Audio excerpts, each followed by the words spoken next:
Hello everybody and welcome back to episode 120 of the Everything Moto Racing podcast. I hope you've had a great week. As always, I am here with Lauren. Hello there. Hello guys, just me again this week. Sorry to No disappoint. Cameron.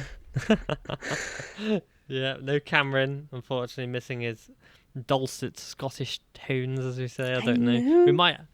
I know. I don't know where he is, to be honest. No, I've actually no idea where he is. Like, he has watched the races, but he's like... He can't come on the pod for whatever reason. Don't know. Man's just living his life, you know, he doesn't want to talk to us week in, week out. It's fair enough. Living it to the fullest, you know, saying YOLO and just living it, you know. Living it up. But, so, we've had interesting is definitely the word to describe it this week. I always say interesting or like perplexing or something like that, but we've had a very, very, very interesting weekend of races across, I would say, Moto 2 as well, to be fair. It was pretty damn interesting with Fermin Aldeguer. You've got MotoGP with Bagnaia and Martin, and a very surprising race winner. Yeah. And then Moto3's very controversial race as well, that I'm very intrigued to talk about and hear your opinions, really. But I think probably a good place to start off with, obviously, Bagnaia versus Martin, as that is the main talking point. And I gotta say, I'm more than a little gutted for Jorge Martin, who put on a sensational display on the Saturday to halve the deficit from 14 down to 7 points, just to get, in his words, screwed over by a tyre on the Sunday and have the championship decided by a tyre.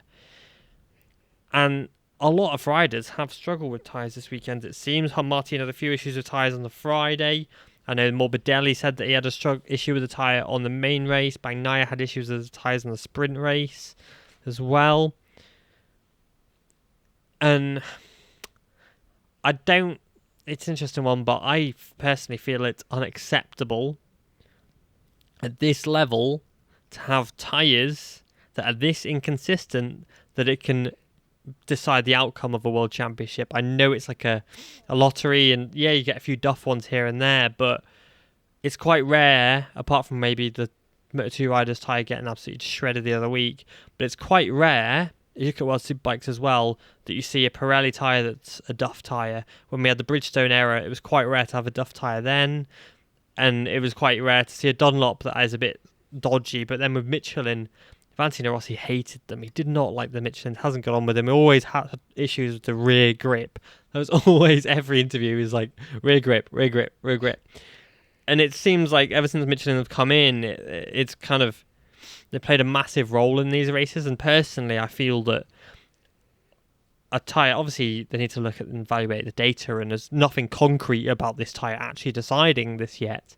But Jorge Martin, for example, could, if he loses the World Championship because of that, could very well take a lawsuit out of Michelin and go, you screwed my World Championship out, and just cost him bonuses and things like that, But I do personally think that at this level, you shouldn't have this many problems with tyres if it's true that all the riders who have complained about tyres have actually had these issues. Yeah. I think if it was just a standalone incident with Jorge Martin, it would be very easy to sort of go, oh, he's maybe fumbled it a bit here, and it's quite easy for him to just blame the tyre. But because other riders have been talking about tyres, and tyres have been such a big talking point throughout the entire season, I do sympathise with him a lot more now, because I think when you see the start that he had on Saturday and Sunday, you're sort of going, well, what do you expect? Because that start on Sunday was horrific. Abysmal. It looked like a tyre span on the rim, to be fair. Yeah, so there may have been damage caused there. There was a few people tweeting about that, and they mentioned that on TNT Sport, and it actually sounded like quite a viable reason for why the tyre would be performing the way that it was. But I suppose when you have no faith in the tyre as well, you can't ride the way that you want to ride, so that also means that he wasn't at his best. I mean, look at all the people who passed him and looked so much better. Fabio Quartararo, even on the straight, looked faster than him. So I think, yeah, he lost all confidence. And whether it's a dud tyre, or an excuse because he's fluffed it up. It's annoying that it's happened because I do feel like it's not robbed us, but we've sort of lost that fight now. I really thought on Sunday that we were going to get that battle between them because we've seen snippets of it. It's been getting more and more every single race. And on the sprint, you know, Jorge Martin put in some mad moves on Pecco Bagnaia, and I was going, great, this is all starting to heat up now, and the race day on Sunday was going to be great, and then going to Valencia. But now with a 21-point deficit to Pecco Bagnaia, we're sort of in the situation that we were in with himself and Fabio Quartararo last year, where there is a slim chance for Jorge Martin to still take it, but I in the form that Pecco's been in, I'm failing to see him make a mistake, even though in the last couple of weeks I've been saying that I could see mistakes in both of them. Pecco has completely showed that he's not about to make a mistake in this championship. So, yeah, it's going to be hard for Jorge Martin, but... Yeah, and I think I can very much see Martin winning both races at Valencia next weekend. Yeah. I can fully see it. But this is where it's interesting, because last year we saw Pecco finish 9th in the main race because he was riding strict and tight, because he was like, I just need to get over the line to win the World Championship. But he's already won a World Championship. But, so he'd be a bit more loose now and be like, yeah, you know what, I can do this stuff because I've already won it here. I know how to win a World Championship. Martin's never won a World Championship in MotoGP. But Martin also now has nothing to lose and everything to gain. Yeah, and we've seen in the situations where Jorge Martin has ridden as if he's nothing to lose, he's been completely unbeatable, and I think the sprint race just shows that.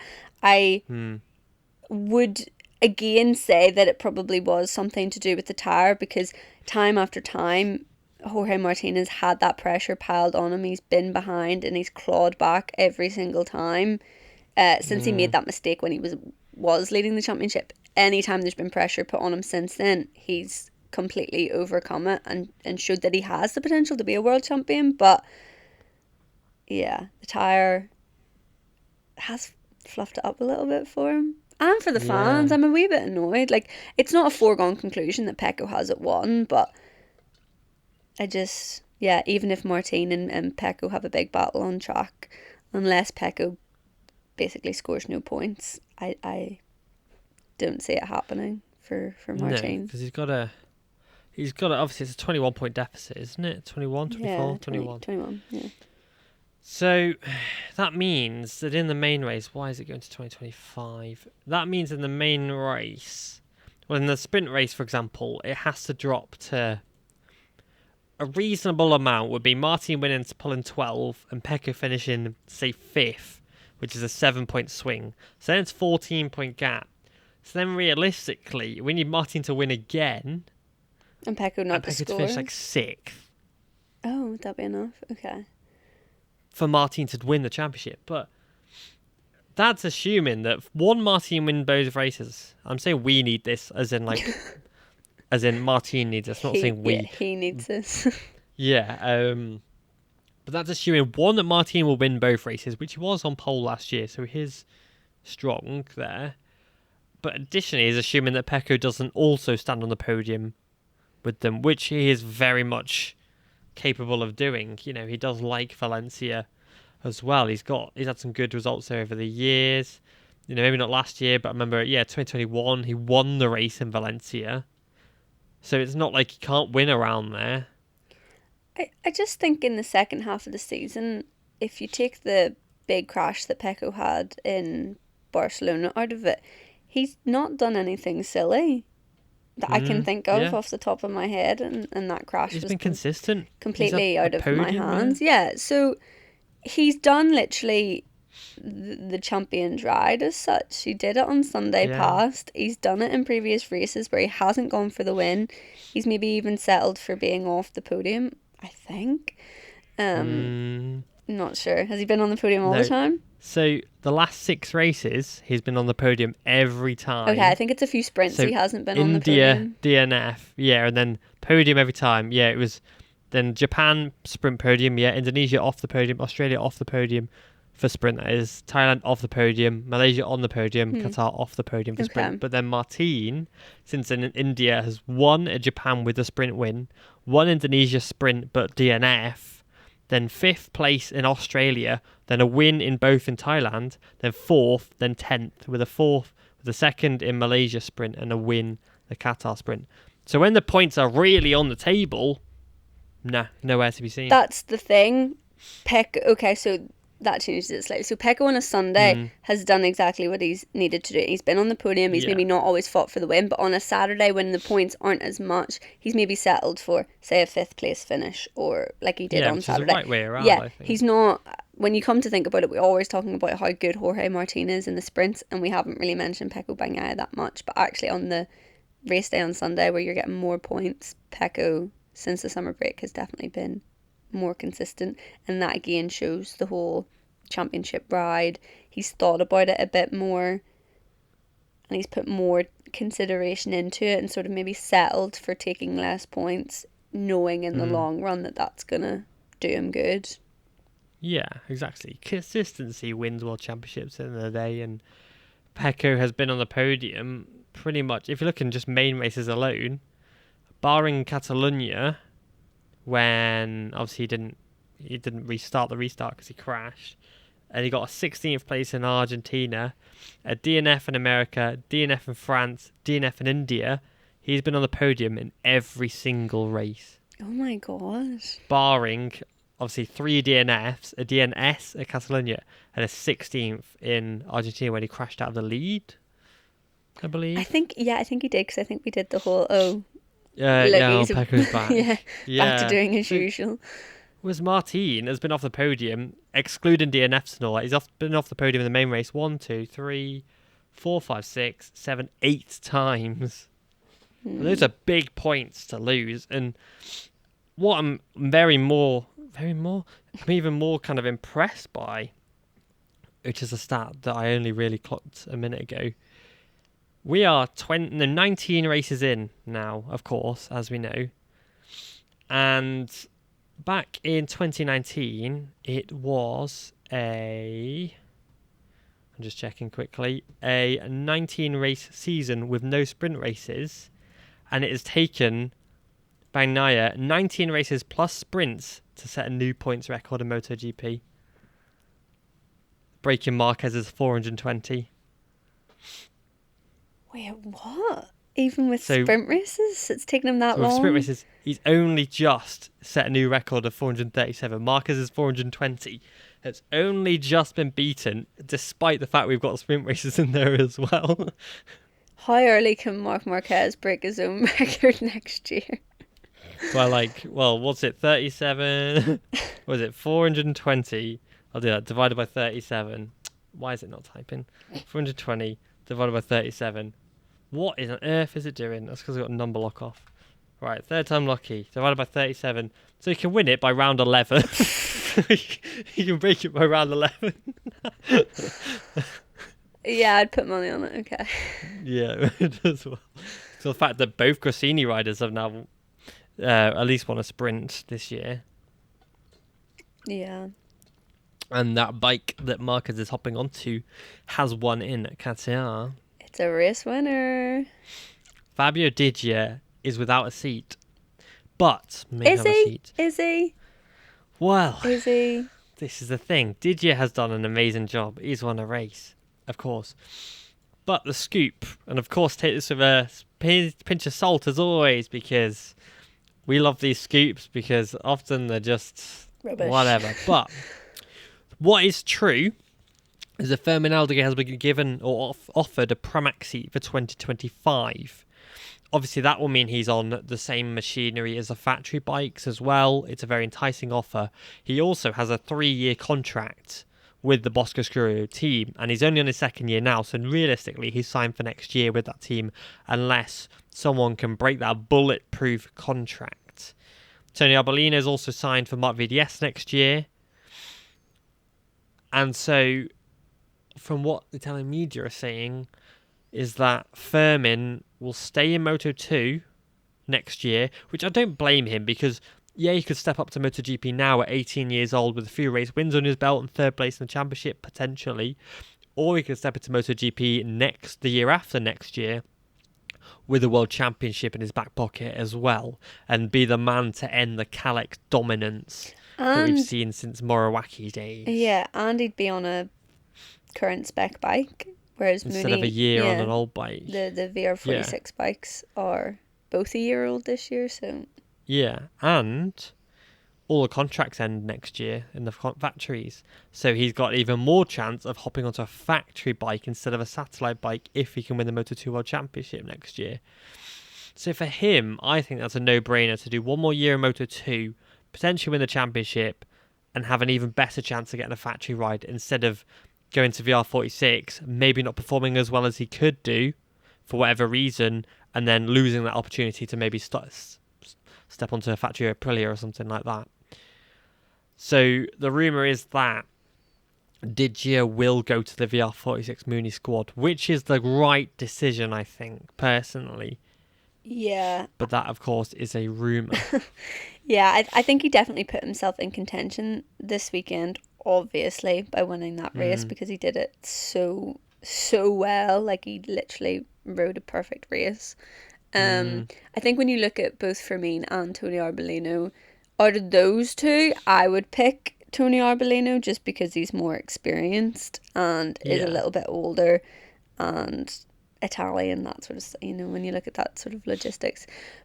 But I think both of those riders in Moto2, another year will not harm them, and I don't think they're going to struggle to find seats for 2025 if they keep riding it the way that they're riding.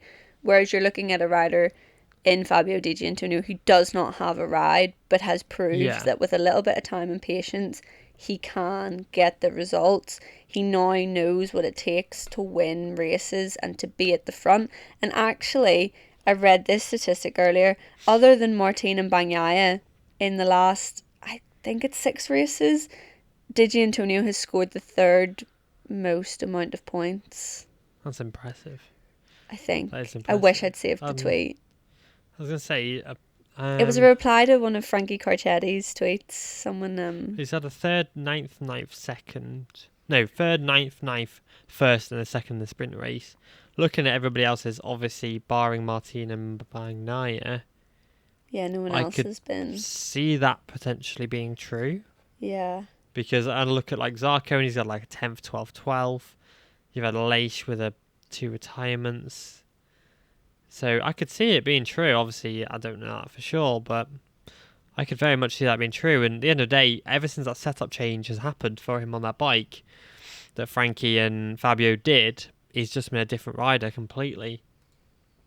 And yeah, it would be an absolute travesty. Oh, here we are. For him to not have it. I found it. So David Emmett tweeted this. Points from Motegi to Qatar. So Bagnaia has scored 118, Martin has scored 100, and Diggia has scored 81. Jesus. Which, considering his points tally right now is 134. Yeah. Meaning he had 50 points heading into those 4 races. Yeah. That's nuts. And the 4th place man in that list is Brad Binder, scoring 67 points. So he's convincingly scored the most points other than the 2 title rivals. Very impressive. Yeah. But the thing is, I don't want to downplay Diggia because he's doing really well. I'm worried that he would hop on the VR46 and then go back to his old ways of earlier this year. Well, yeah, because you do have to put in that a lot of it has sort of come from his crew chief as well. They've talked about it a lot, how much, they've just thrown away the Ducati rulebook and just done it the way they want to do it. That might not be the case when you step into the VR46 team. You may have to do it the way that they want to do it, or you may have to do it the way that the Ducati bosses want to do it. So you can never guarantee how long someone is going to be at the front for. But it would be a good move, I think, from both Diggia and VR46 to just do it, even if it's a 1-year contract. Fill the seat, and then you've your options open for 2025 with all the young prospects in Moto2. Yeah, exactly. And that's probably, I would say, the best thing to do. Yeah, it's a second chance, and if he doesn't do it in this year, which would be his third year, you can sort of start going, okay, look, you Yeah. haven't held Like, up now. You're on the same bike as what you would have been if you'd stayed at Grassini, sort of thing. So, yeah, you that's know, it. And VR46 are a good squad. You know, yeah, you've had Marini on the podium a few times this year. Bezzecchi's won 3 races as well. You know, like Marini's 7th in the championship, 2 podiums. A very consistent season, to be fair. He's got 194 points, you know, and he's 7th. Zarco's 5th with 204, so there's only really 10 points in it. So he's had a very good season. And Bezzecchi's obviously third and has actually wrapped up third now, and it's officially third in the world now. So, yeah, it's a great opportunity for him to really go into a really good squad that's got Valentino Rossi's backing. yeah, literally. So, yeah, but it's an interesting one, and I really do hope he gets that seat because he does deserve it. And I know people get a bit tetchy about saying deserve. No one deserves anything in life, but he's earned it, shall we say? Yeah, no, 100%. And it's such a big topic of conversation in MotoGP as a whole, and this is including Moto3 and Moto2, of like, you can't expect riders to do well in 1 year, so they need that first year to sort of adapt. Their second year results need to be rolling in. The results are starting to roll in now. So, Mm, on the way that he's going, a third year seems like the logical way to find out whether or not yeah. he's cut out for MotoGP based on his results. And that's what it should be Yes. based on, whether or not you get a ride. It should be based on results. Yeah, I agree. And you know, we've seen plenty of riders take a little bit longer. Ralph Fernandez has shown some really good signs this year, and I'm hoping that next year he shows even better signs. And then if he doesn't, then okay, we can maybe talk about him losing his seat. But then when you've got older riders across the championship that also really aren't performing as well, it's an interesting one because it's like, why are the youngsters getting kicked out? But riders like, I'm going to spit some names out now. Aleix Espargaro, who has won 2 races to be fair this year. Johan Zarco, Maverick Vinales, Jack Miller, Franco Morbidelli, Alex Rins, Mark who has been injured Marquez, all year to you be put fair. him in there Mark too. Marquez, Taka Nakagami, Paul Espargaro, who is losing a seat to be fair.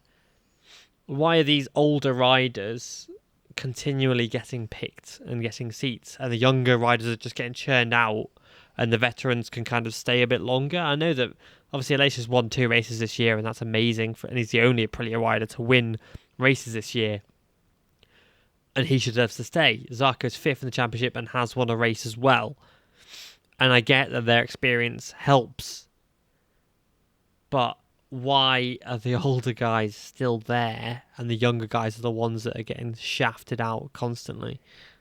Yeah, it's getting to a stage now where it's annoying because we say older guys, but then when you look at the They're likes not of old, like. Valentino Rossi, who was able to race into his 40s, these people who are Mm, sort of early 30s, mm. what, 30 to 34, I think is 34, for a lot of yeah. those ages fall Aleix is into. the oldest, Yeah, yeah.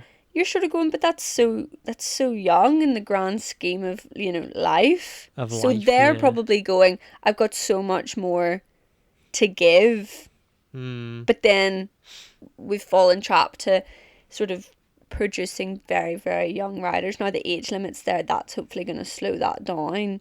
But yeah. this is the like height of it at the minute, where Fermin Aldeguer is literally just only turned 18 this year, Mm, and you want to put him into MotoGP straight away. yeah. So Out of place of a 25-year-old, a youngster who's just won a race. yeah, You know, and it's like, and yeah, I take back some of the names. Maybe Alex Rins deserves a stay because again, was sensational in Suzuki and he's he won literally a been race this year. literally And, blew his leg up almost. and like, it's funny because I said Zarco as well, and he's won a race this year. And you know, I said Aleix, like I said, 2 wins this year. Nakagami shouldn't be here to be honest, but It's the consistency is the problem, because all those riders that yeah, you've named have shown great potential over the years, and like Aleix, coming to win his first ever Grand Prix last year to now winning yeah, a handful. Like, it's just the consistency, because you look at, yeah, he's won 2 races this year, but where has he been literally every other race? Nowhere. So Yeah. that's the difference. Whereas if a young rider can come in and be consistent, and Diggia in this second half of the season has shown that he can be consistent, Yeah. that for me would make me go, oh, yeah, actually, out of the 2 title contenders, you're third for scoring the most amount of points in this second half, or, in the last 5 races or whatever. Oh, yeah, that would definitely make me go, I want you on my team if you can show this sort of consistency that no one else has been able to show. Yeah. And it is a controversial one, of course, because everybody on that grid in their own right has proven they deserve to stay. And everyone on that grid is incredibly fast. Talk about Diggia being a backmarker last year, now he's a MotoGP race winner. Every rider on that grid deserves their spot. But then it's a case of then somewhere, someone needs to go. Paulo Espargaro deserves to have a shot at it Of next course year, he does, but that takes That's a nasty turn of racing, isn't it? But that's like, he was involved in that decision to take a step back, and he went, do you know what? I'm going to make things a little bit easier for you here. I'm going to take the money. I'm going to have a much better life.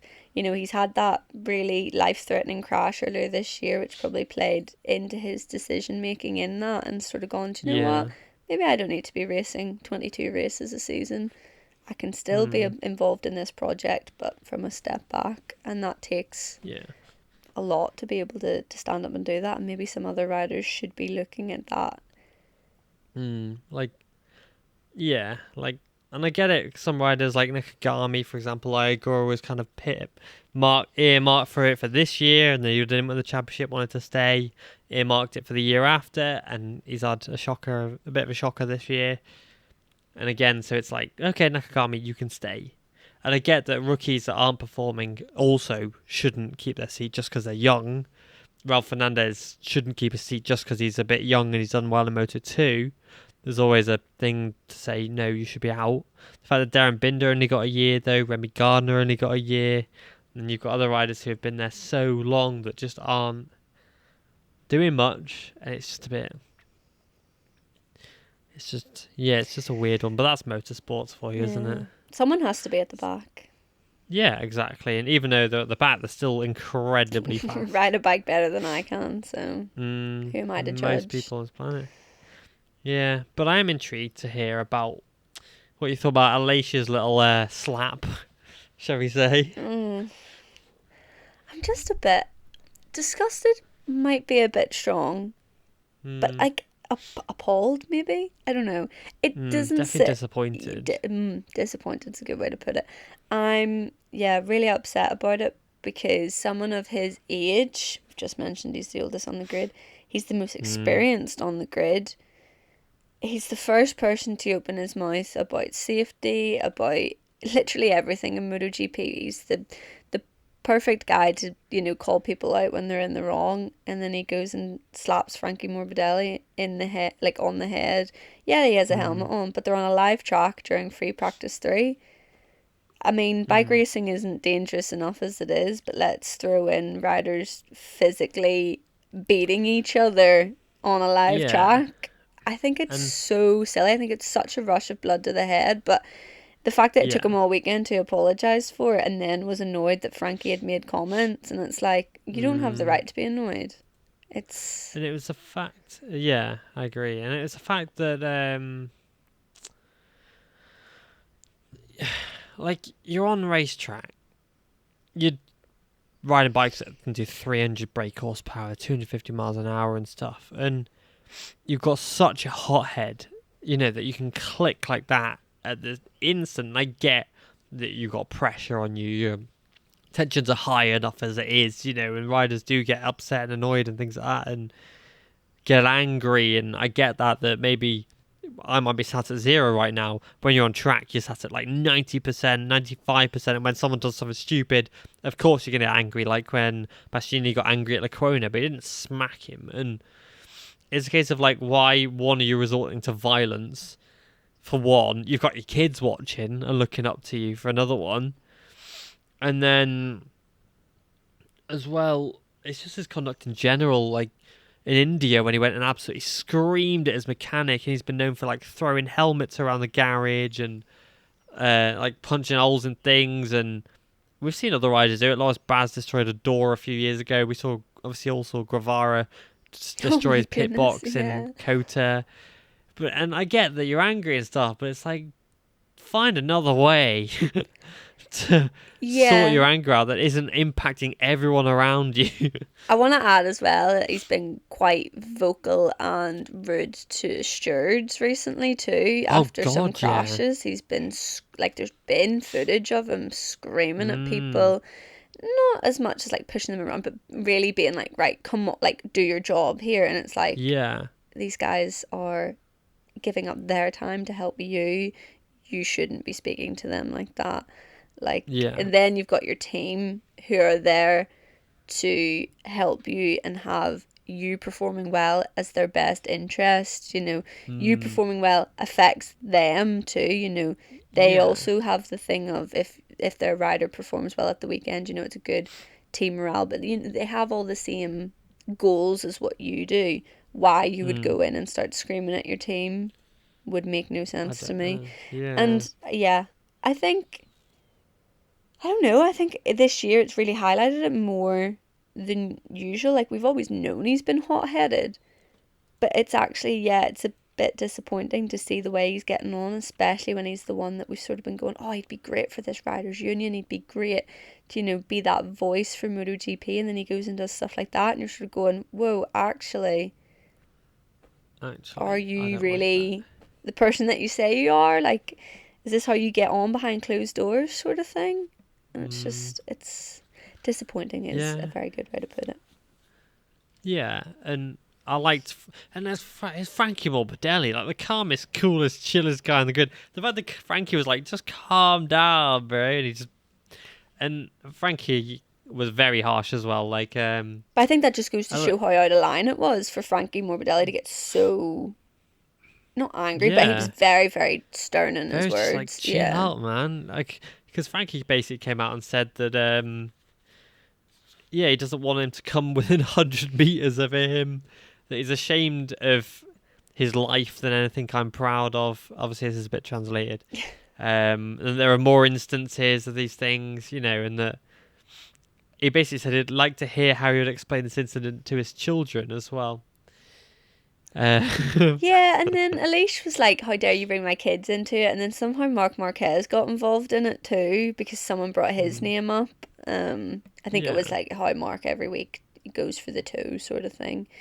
And yeah, Aleix was trying to say that we only seen sort of the end clip of what had been happening between him and Frankie over it, maybe a lap, maybe two laps, and we only mm, seen sort of like 3-4 corners of it. So he's going, you guys haven't even seen the whole picture. Like if you guys had been on board and seen what I'd seen, you'd be annoyed at Frankie too, which I think is, yeah, it shows that he's still salty about it, and I don't really think that he did want to apologize about it. I think that he sort of just apologized because people told him that he should. I'd Um, agree, to be honest. yeah, I don't know. And yeah, it's just not nice, is it? But then Maverick Vinales pushed Pecco Bagnaia in the gravel trap in Le Mans and didn't get a Mm, penalty for it. So you're sort of going Alicia's penalty of a sixth place grid drop, which put him beside and Frankie 10 grand. Morbidelli, Yeah, was stupid. I know they couldn't control that, but that's silly enough as it is. You should just remove him from the yeah. situation completely. And Um, go calm your freaking anger out. Go and get a therapist or whatever, go to the and back of then the come grid or back. start from pit lane, I think would have solved that Yeah, issue.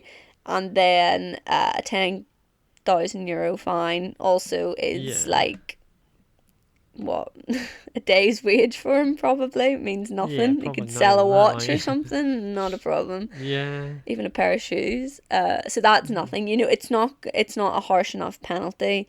And then yes, a situation with Maverick Vinales and Pecco Bagnaia, which didn't get penalised, which was pushing and shoving in the gravel trap. You sort of go, Hmm. no one's really taking this misconduct seriously. No, they're not, and it is.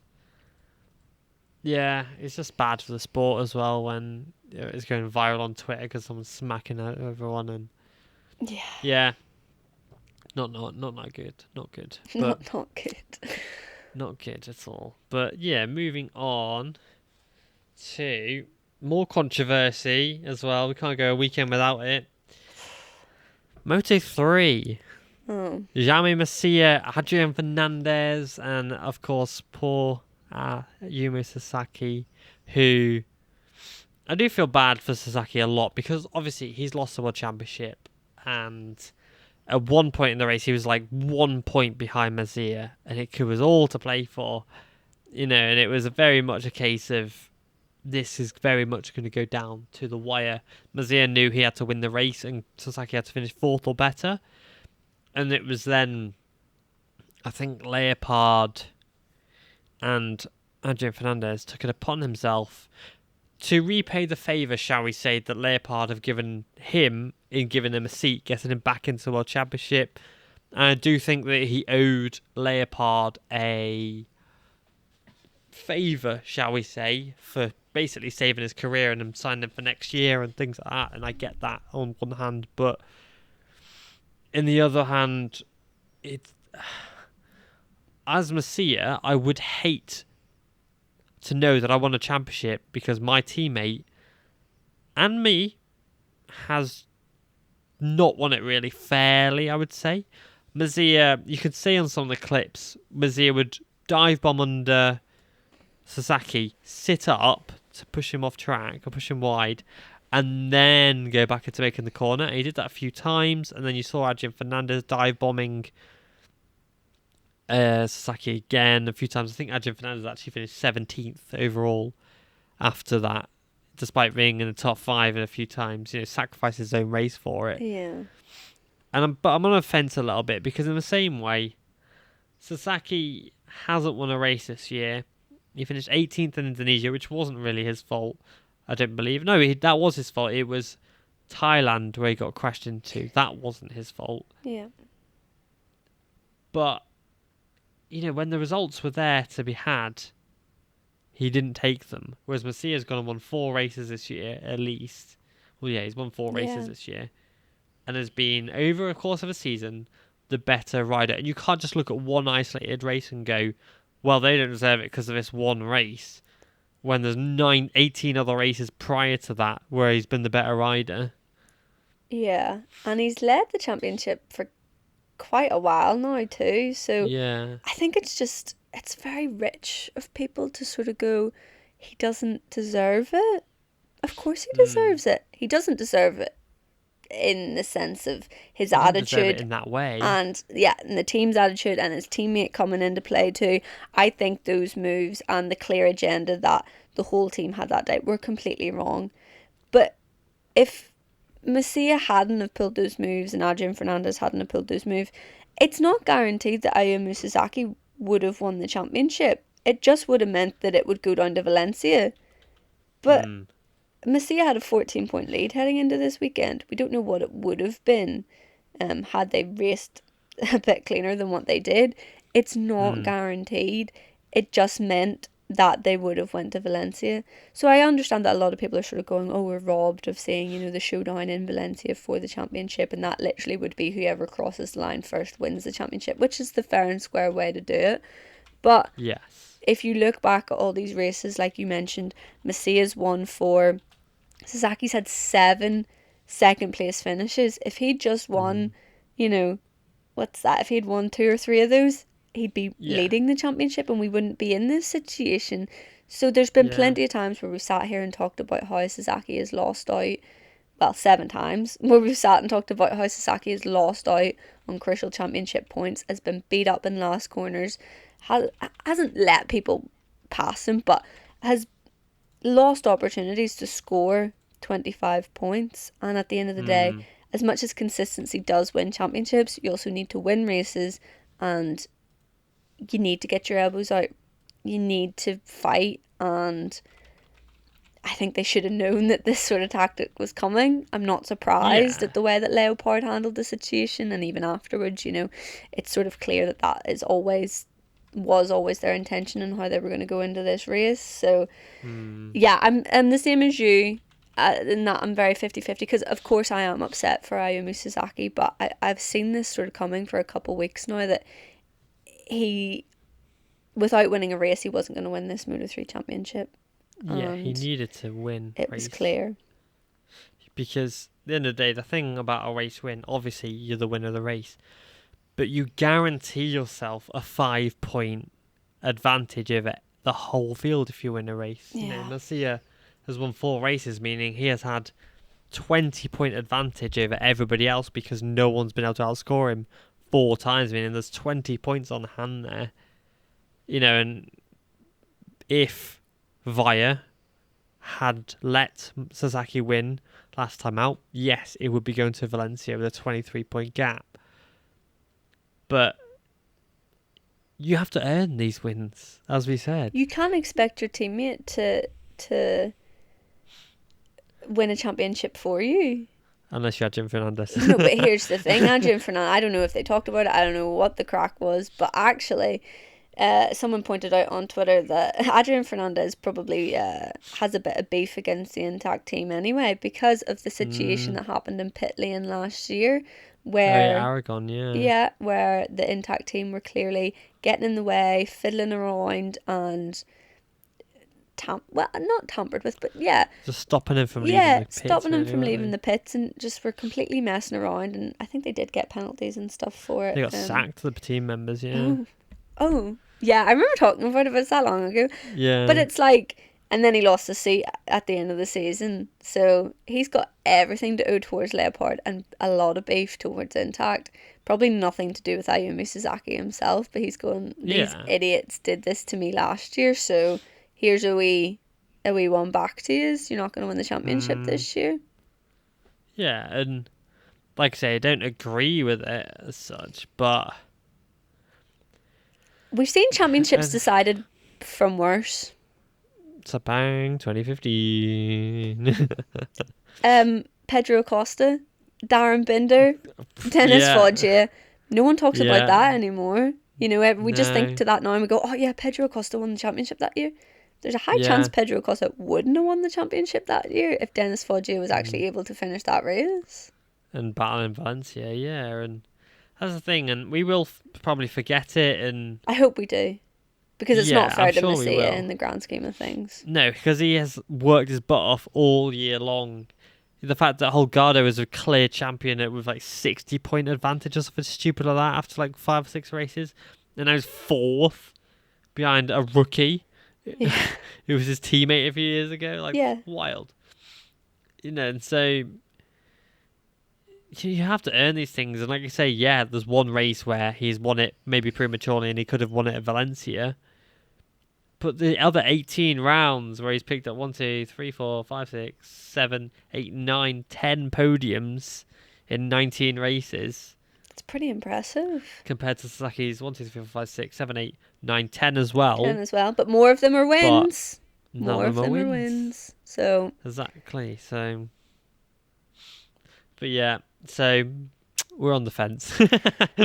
Yeah, of course it's annoying to see one rider lose out and one rider get it, but I'm annoyed at social media as well for kicking off about it, but what can you do about that one? Again, with the whole, he doesn't deserve it. He does. He does, and he can't. The thing is, like, at Valencia, David Alonso's still got a chance of second of a championship. If David Alonso, for whatever reason, finishes second of a championship because Sasaki's a duff weekend in Valencia... You're going to say he doesn't deserve it? Yeah, we're going to say, Sasaki definitely deserves this championship, even though he's 3rd. But obviously that's not happened, but really it's a very plausible case, you know? I know. And Masia's been in the championship for so long. He's the second oldest Moto3 winner. That's nuts. Found that out yesterday too. Only by I say a couple of days, but Albert Arenas was 23 and like 350 odd days old. Oh, for their first win, was it? No, for the championship. Second oldest. For the championship winner. Like championship winner. So Masia is 23 in however many days.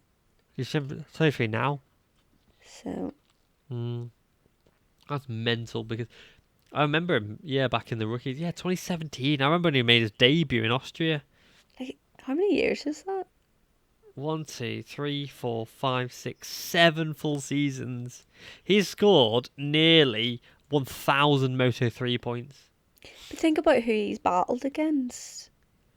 Well, yeah, if you look back, if you go 2018 for his first season, yeah, because it was Steve Day put it up on Twitter about the names. Well, yeah, you go 2017, 2018, right, when Masia was a rookie. Jorge Martin, Fabio Di Giannantonio, Marco Bezzecchi, Enea Bassini, Lorenzo Della Porta, who's a World Championship winner, and then Aaron Canet in 6th. Like, what the hell? I think it was Steve Day who posted one of them, where it was like, all these riders are now in MotoGP. It may have even been 2017. It can't have been 2017. Yeah, it was 2017 that he posted about. No, I can't remember. But yeah, no, you're right. Of all the still, names that he's fought against, and then you look at, I think notably as well, like the 2020 season where it was Tony Arbolino, Albert Arenas, they were battling it out. 2021. Vietti. You've got Pedro Acosta, which he lost out to. He lost his head that season, and then you've got new guns coming in: Izan Guevara, Danny Holgado, Sergio Garcia, Dennis Foggia. All these names that every single year we go, oh, Masia's, he's bottled it again, he's choked, he's thrown it away. Boom. Yeah. 7 years in the class. Yeah. Well, the fact is, and he did the rookies in 2014.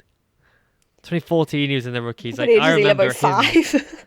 Yeah, I remember when he did his debut season in the FIM Moto3 Championship, and he was 14, and I remember just doing an interview, and he was the youngest kid there at 14. I remember it clearly, and that was back in 2015. Like, he's been riding a Moto3 bike. He's now ridden a Moto3 bike for 9 full seasons. And then if you include the rookies year, 10 seasons on a Moto3 bike. You can't say he doesn't deserve it. He's definitely worked for it, like crazy. But yeah, and what was it? It was a fact that I had, and I can't remember it now for the life of me. Oh yeah, that was it. Not a fact, but it is interesting for Jaume Masia. I do think about this a little bit. How he must feel knowing that in 2021 he was teammate to Pedro Acosta and he was meant to be the number 1.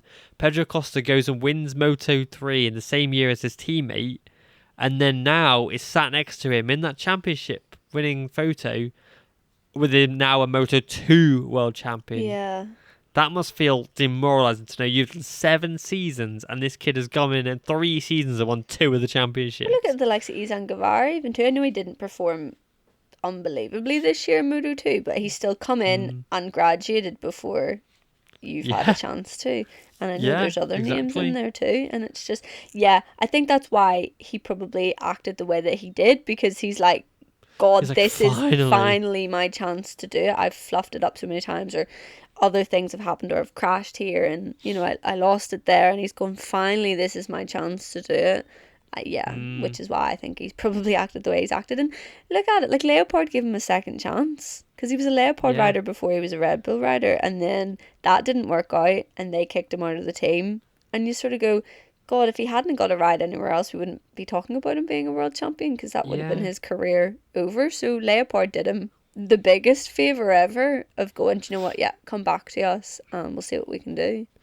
Yeah, because Leopard basically, they hired and signed Artigas when Artigas was in the Junior World Championship with telling him, right, you're riding the Moto3 World Championship this year. And then you had Foggia and Masia as teammates, both performing exceptionally well. It is a case of, like, who are we going to get rid of? And obviously it was Masia.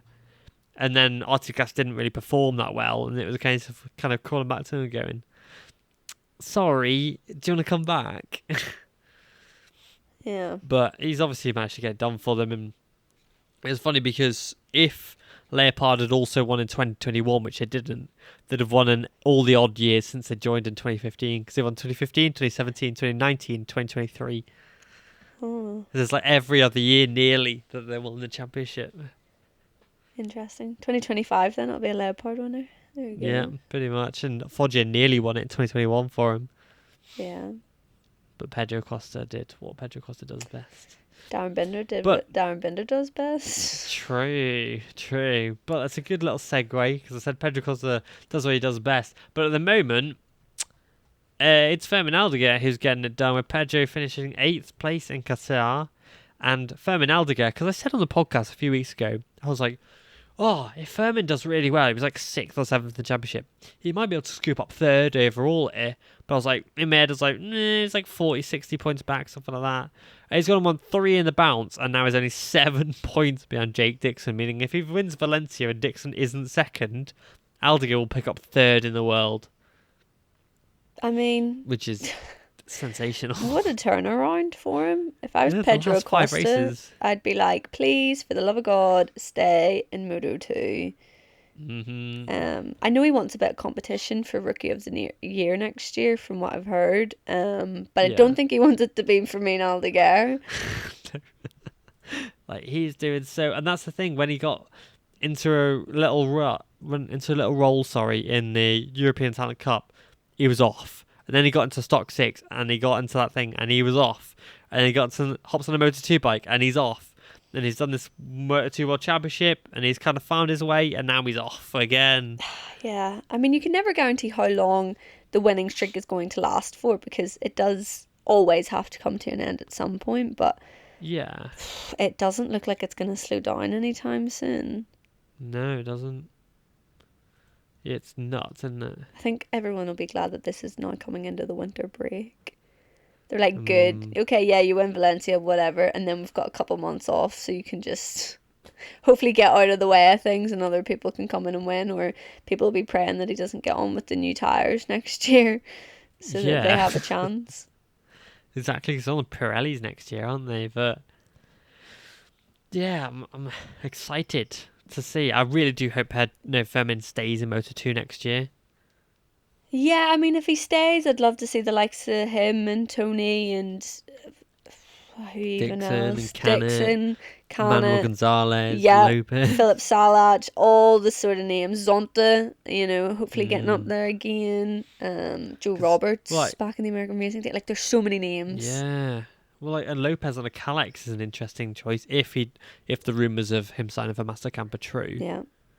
That's a very saucy, because I remember when Lopez made his Moto2 debut, he did a race in the Boscoscuro in France, with nowhere to be seen, he crashed. Then came in Catalonia, was 21st, hopped on a Calex for one race in Germany, was 12th. And it was like, whoa, who is this? And he's come back on a Bosco and he's done really well. So to see him back on a Calex next year would be very interesting. Yeah. Hyagura as well next year. Yeah. Chancha. Like, it'd spice things up. Vietti and the IO bike. Oh my God. Salach and VDS. Yeah, I keep forgetting about Vietti on a bloody KTM, a Red Bull KTM. Dennis Onshu. Oh, yeah, Dennis Onshu. That's my, honestly, Rookie of the Year right there. It'll be Dennis Onshu. Yeah, he's going to be good. Yeah. I'm looking forward to it anyway. But, yeah, before we actually go into predictions, really, because we've talked a lot already. Zonta's obviously signed for 2 more years, finally been confirmed. He deserves it. He's been very good. The fact that the team pulled him in at 16 years old, and he's actually done pretty darn well so far this year.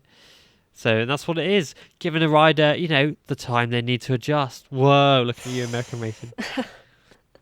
What did you said something about earlier about American Racing and what has happened? No, I was watching the coverage. It was Free Practice 1 on Friday, and TNT Sport. No, I'm nearly sure it was Charlie Hiscott and Neil Hodgson were the commentators for the session, and they were sort of talking about how they've had a little bit more clarity on the situation of Rory Skinner and the American Racing Team, but I'm not entirely sure what I heard, just because I've spoken to other people about this and no one really knows exactly what's going on. But they said that they'd spoken to Etan, the team boss from American Racing, and basically there seems to have been some sort of loophole in Rory's contract, which basically means that the American Racing Team were within every right to replace Rory Skinner. I think it was a performance-based thing in his contract, and basically he hasn't met those expectations or the goals that were set and signed, and Marcos Ramirez has obviously come in and done unbelievably well.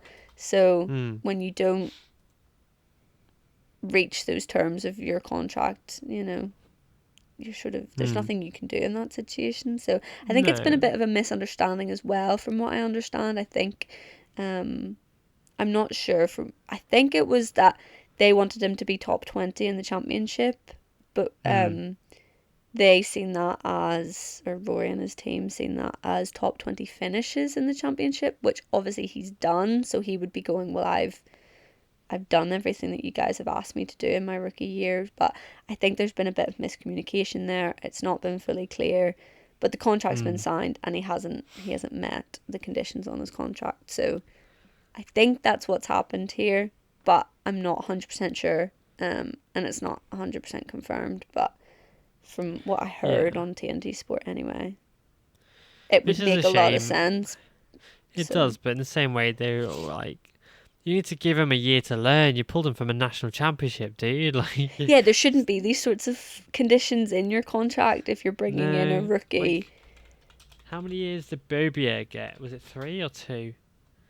I have a feeling. Why on earth that's Garrett Gerloff and there's a photo of Garrett Gerloff? Well, yeah, Bobia. I know he got 2 years. Bobia got 2 years. 2 full years. He was a 5-time Moto America champion. I managed 15th as a rookie and then 17th overall in his second year. And they were like, we want you for a 3rd year. Yeah. So why does he get that? As a 5-time Moto America champion, and that is, I'm going to say in inverted commas, all he could do, because that was still exceptionally well. He did exceptionally well. But why does he get that, and Rory, after 1 year, who's not even a BSB champion yet, gets 15 races or whatever, or 17 races? It's beyond me, to be honest. I think this just goes to show that there needs to be a riders' union, especially for the Moto3 and the Moto2 guys, because this is not the first time that we've seen this happen this season, where a rider gets kicked out. It's not even the first time we've seen it from American racing team this season. So it just more than anything shows that these riders need to be secure in their contracts, because contracts apparently are worth nothing these days. Not even worth the paper they're written on. Exactly. It is ridiculous. And I think if you sign a contract, unless it's come to the whole mutual agreement thing, obviously we've seen it with Marc Marquez and the team this year, unless you reach agreement together and decide to terminate the contract. Maverick Vinales and Yamaha is another example. If you reach mutual agreement, then the contract should be terminated. Otherwise, you shouldn't just be able to go, oh, you haven't met this, and this, so we're going to kick you out early. See you later. Shouldn't be allowed. Should not be allowed. Sign a 1-year deal then. Don't give the guy an option then of a 2-year deal unless you're 100% secure and going to invest your time into that rider. And Hopper's been saying all year, anytime he's been on TV coverage, of how much Rory needs these 2 years. And it's not even just Rory, it's rookies in general, how much time they need on the bike, seeing new tracks, learning the track week in, week out, and then trying to put in a good performance. You need that first year to actually learn the circuit, get used to this crazy schedule that they have to do, and then the second year is where you sort of go, okay, right, you need to start putting performances in now, because if you don't, we're not going to re-sign you. And then I think that's completely fair. And after that, it's fair game. If he's got 2 years and you sort of go, he's really not made an improvement and he's not showing signs of making an improvement, then you can go, we're going to start looking elsewhere. Yeah, and that's okay, because he's agreeing 2 years at least. Yeah, which I get when you look at Fabio Di Giannantonio as well. Like, if you look at when contracts were being signed, it's not surprised that he's out of a seat for next year, because at the time of contracts being signed, you're going, well, he's not performing, so it's a little bit too little too late. Yeah, it is. So yeah, it is. It's the same thing. But I've also received confirmation of 2 new riders I've just seen on Twitter for next year in Supersports. Because obviously Taz McKenzie and Adam Norridon are stepping up to the Petronas squad in Superbike class. They will be replaced, according to Swinksy on Twitter, which she says is official, by Carol Idampawi, who's back. He did do some races in Jerez as well this year in the Super Sport class, after racing on the 1000cc in the Asia Championship this year. And Kato Toba. Oh, who remains with okay. HRC and goes to Supersport. That'd be good. Yeah, I like that. I'm interested. I mean, the bike is a piece of shit, as we know, but with Tara McKenzie. But as someone said, it's funny because Toba's got such a funny expression, but someone's like, I don't know if he's crying or smiling in the photo that they've used. But I'll have a look at yeah, it in a sec. I'm still reading tweets about Jaume Masia's championship oh there. yeah, I did see Michael Hill reply to a tweet and actually say hilariously. I saw it after I said it. Said the same thing about championship was won over I a think it whole was season and not. possibly my tweet that he's replied to. Yeah, it was your tweet. Yeah. He isn't the first rider to use the force my rival wide or push my rival back into the pack tactic. A title is won over a season, not one race. Of course, these tactics are Exactly. questionable, but not against the rules, is what he replied to my Yeah. tweet. It's on the line, I would say, but not. And wow, I've just seen another tweet from Jorge, who's like a massive Valentino Rossi fan, showing the video of the intact GP guys blocking Adrian Fernandez, Yeah, saying they say that Jaume Masia and Leopard are not clean, and Sasaki and the intact GP deserved to have been able to fight for the championship. But I'm going to remind you of this team, what they did to Adrian Fernandez. You know, so, and the biggest fighter.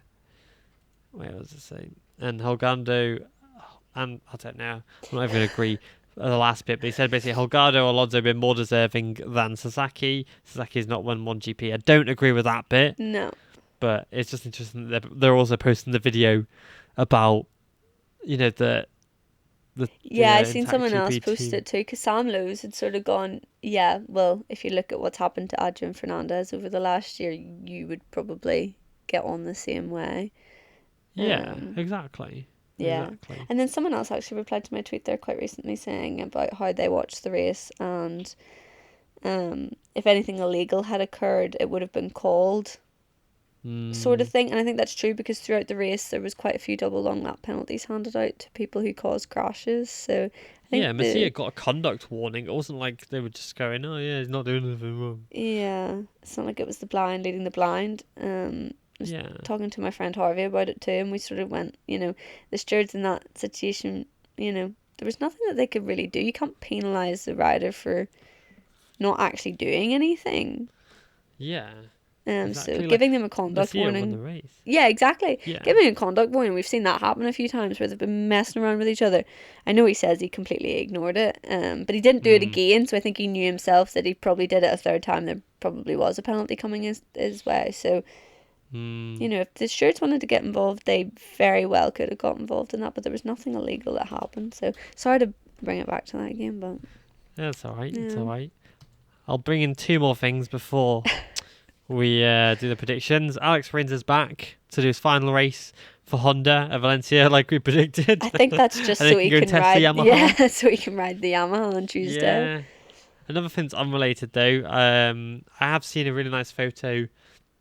Repsol and Marquez will actually part ways at the end of this year. I thought they'd maybe remain as personal sponsors of Mark, but that's not going to be the case. Meaning their 18-year relationship will come to an end. Wait, And Red there's a Bull? massive... No, Repsol, not Red Oh, Bull. I was like, God, there's no way. But, yeah, no. Red Bull following Mark and leaving Honda.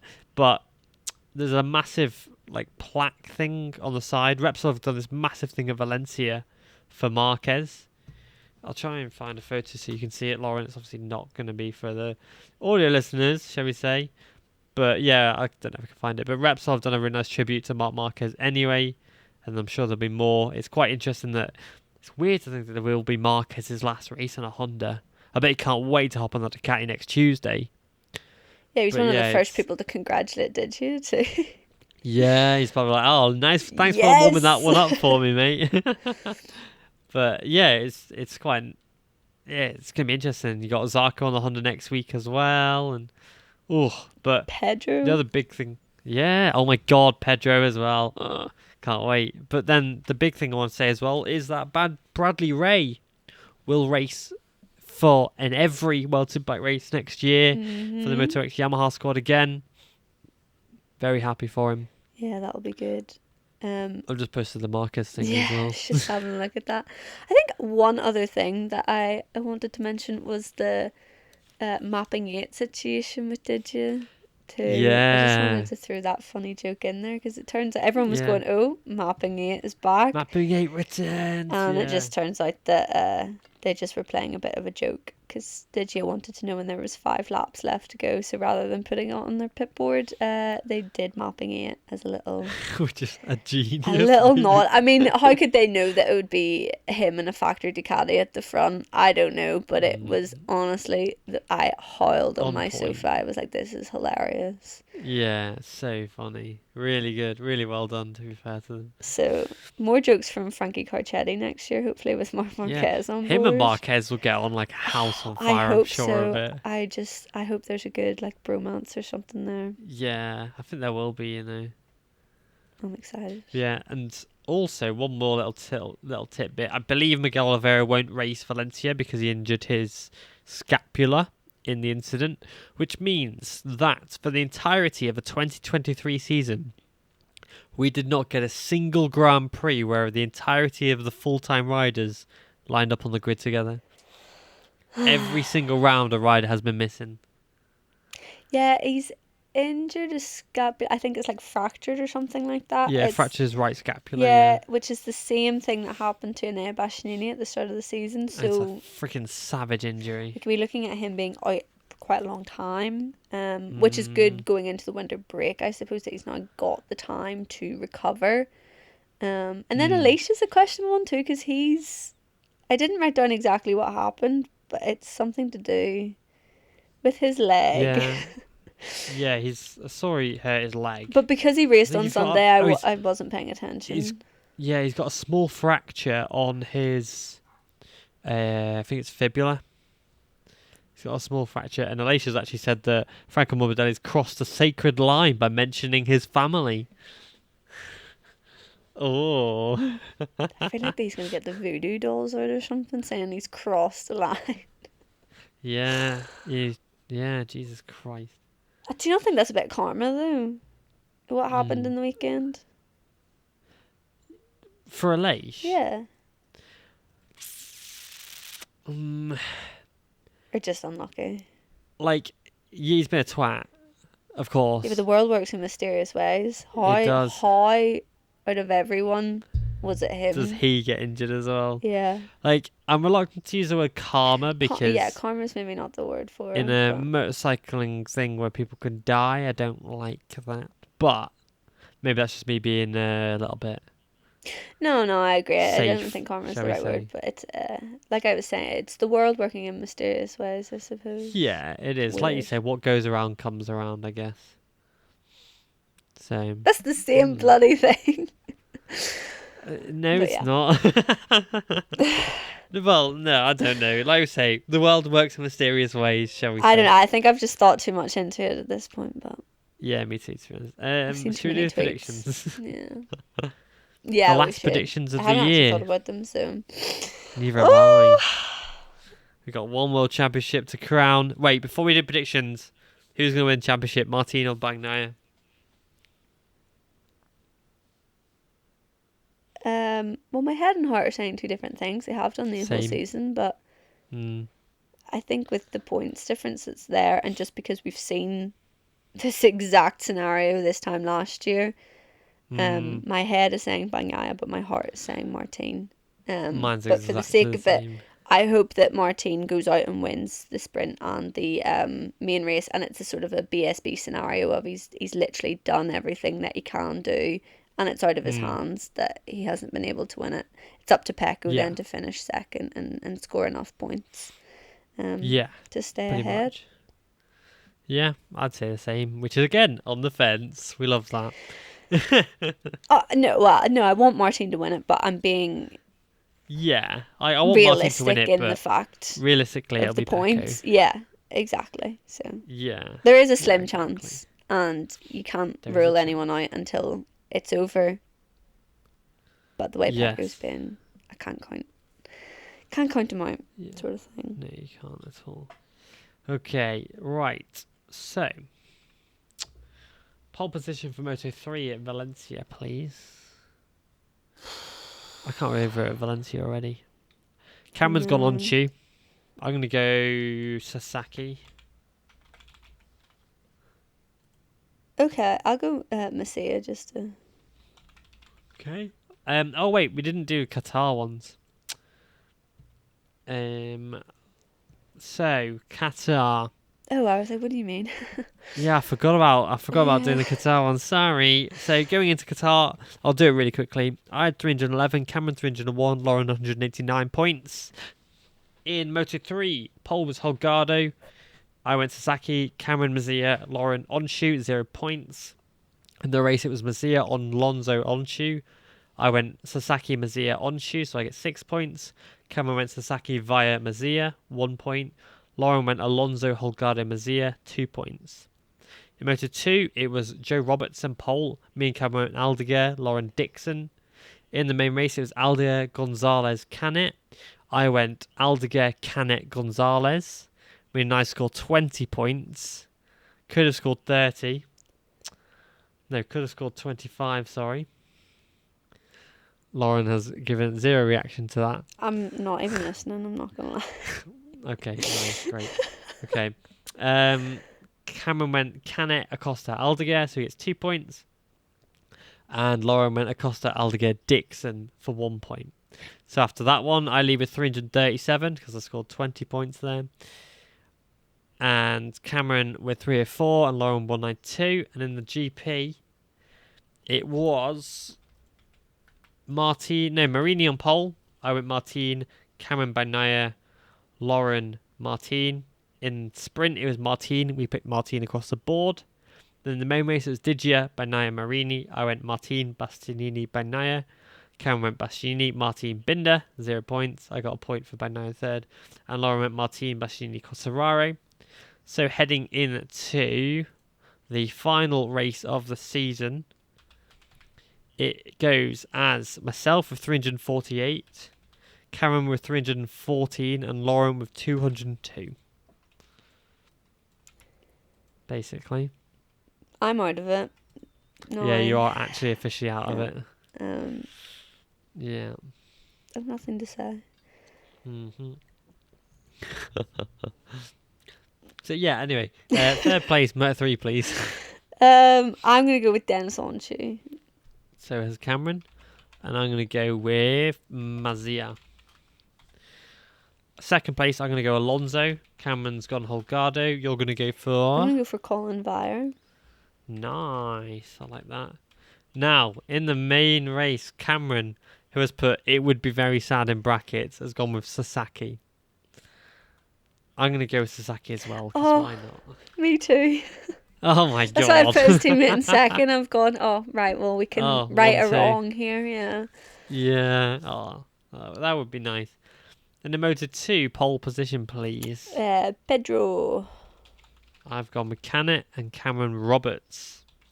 What did he do? Just look at weird. last week's predictions or something? Or last week's, like, actual pole position and gone, yeah, do you know what? Like, just because he got pole in Qatar doesn't mean anything. He So likes random. Qatar. And it was red flagged. Oh.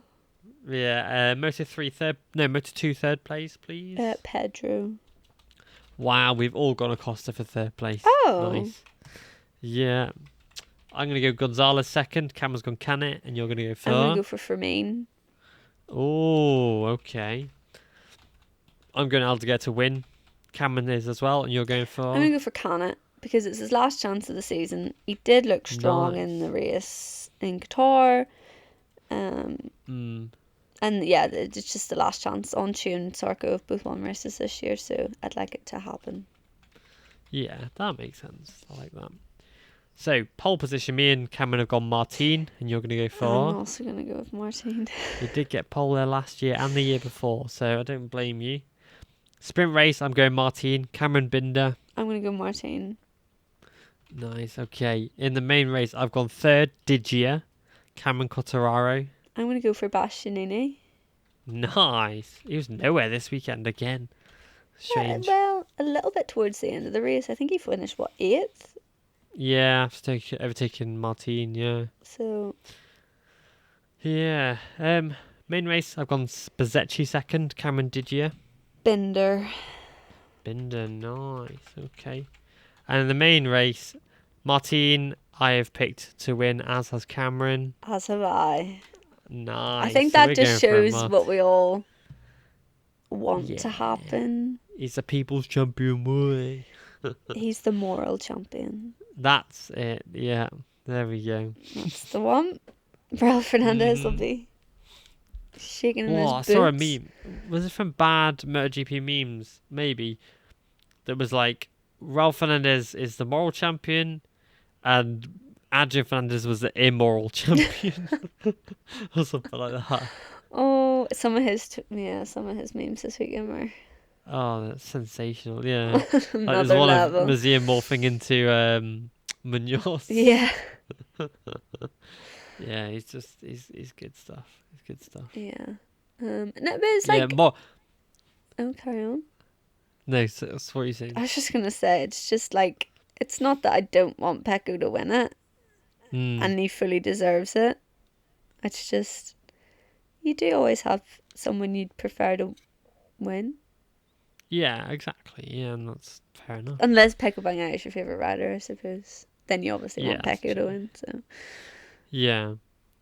I found the meme as well. It was bad MotoGP memes. Of course It's it was. got Ralph Fernandez saying moral champion, and then Adrian hugging Masia says moral failure. Which is a bit savage. Oh. Jesus. To be fair, the Fernandezes have got one hell of a reputation, or did many moons ago when they were in the junior ranks, as not being great to deal with. So yeah, well, was there not controversy last year of their dad getting involved in like fights, or was it the year before? Well, Fanati tried to have a scrap with Fernandez, didn't he? And then Raul had to step in. Assen. I don't know. Yeah. I wouldn't. Yeah, I wouldn't want to get involved in that family. Like, No, neither would I. Jesus Christ. so maybe we should stop talking about them before they show up at our doors. Yeah, leave me alone, please. Both of the Fernandezes. We think you're great. It's fine. It's fine. Yeah, you're fine. Yeah. Yes. I think that's all we've got time for. Yeah, an hour and nearly 20 minutes in. Yeah, I think that is. Jesus. Yeah. Well, thank you for listening. We're back next weekend with a new champion. Oh, how exciting! I can't wait. I think it's good how it's worked out. How we've had the Moto3 champion 1 week, Masia this week, and then whoever it ends up being next week. It's nice that there's not too much going on at once. Yeah, it's quite nice. Instead of like multiple, and you're like, oh my god, you can like enjoy each one as it goes. Yeah, you know. yeah, exactly. Yeah. Yeah. Well, thank you for listening. We're back next time. For the last one ever? Yeah, the Ever. final one. No. I'm done with you guys after this. Yeah, don't blame you. All right, thank you very much. See you later. Bye. Bye.